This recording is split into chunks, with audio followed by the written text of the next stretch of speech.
So at this point, you may be wondering if the Foundational Arranging Toolbox really works and if it's really as easy as I make it out to be. You're probably thinking, well, I'm not Samantha, I don't have a music degree, I don't know any music theory. Can this actually work for someone like me? And in this video, I'm going to share the story of my student Rowena, who is just like you. She used my method to create a really beautiful arrangement for our virtual recital this year, even though she'd been playing the harp for less than 6 months. Now, before we get to that, I just want to make sure that you've watched the previous 4 videos in this series, because in those videos, I covered my entire blueprint and showed exactly what steps you can take today to get started with the Foundational Arranging Toolbox and achieve the kind of results that Rowena did, which you're about to see. So Rowena started taking online harp lessons with me in January of 2021.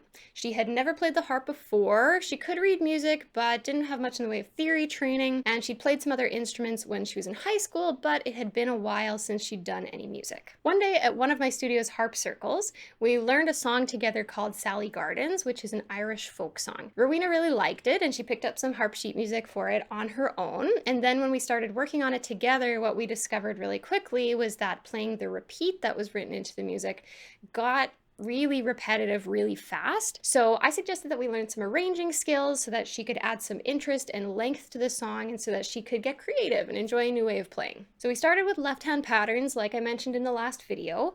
We moved down the octave, playing rolled and broken two-note chords and triads. Then we moved on to right-hand variations, and this is where things got just a little bit trickier for Rowena. A lot of the time when we play the harp, we really depend on our right hand, both for our ears to listen to and for our fingerings to stay the same and consistent.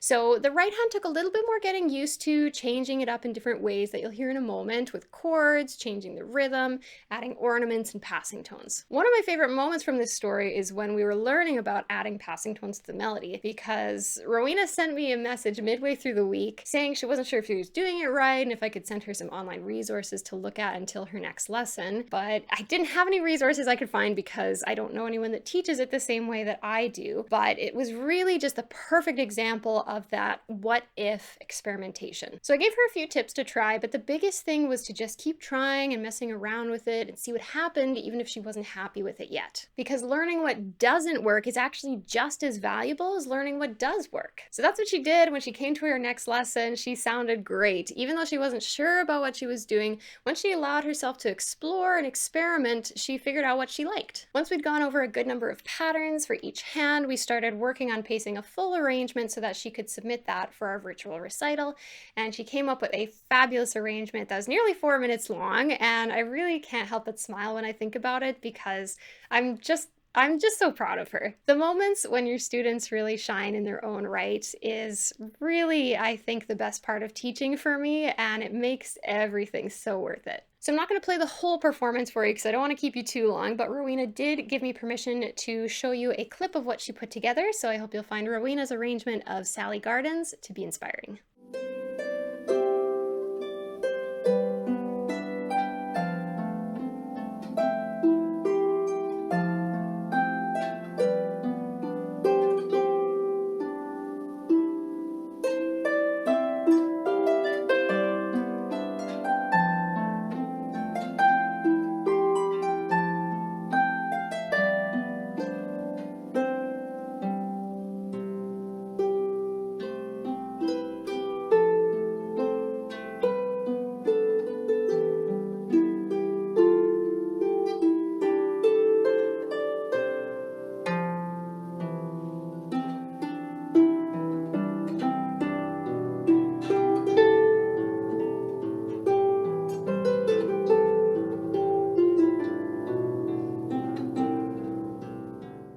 I really hope you enjoyed that clip of Rowena playing her arrangement, and a big thank you to Rowena for letting me share it. Now, if you want to be able to do that too, Rowena followed the exact same steps that I take my students through in my course, Arranging for Harpists, that's launching in a few days from now. Imagine being able to watch over my shoulder as I show you how to see the big picture of how music works, how to implement dozens of concrete arranging elements, and how to experiment and be curious to shake off fear and discover new creative possibilities in your writing, all while being there for you and helping you every step of the way to make sure that you get results. Now imagine how much time and frustration you'll save compared to trying to figure this out by yourself. Now, as you can imagine, it's impossible for me to work with everyone because there's only one of me. So I want to keep the class size of this course relatively small to make sure that everyone can get the support and the helps that they really need. So as much as I want to help everyone, I can only accept a small number of new students right now while still maintaining the level of support that's needed to provide the results that you want and that you deserve. So I just want you to know that spots in the course are going to be granted on a first come, first served basis. So if you want to be the first to get the chance to sign up as soon as registration opens, make sure you're on the early bird waitlist. You can just click the link below this video and fill in the form. In the next video, I'm going to give you some more instructions on how you can make sure you get a spot in the course, as well as give you some more info on exactly what arranging for harpists is and how it's different from other things you might have seen before. As always, thanks for watching, and I'll see you in the next video.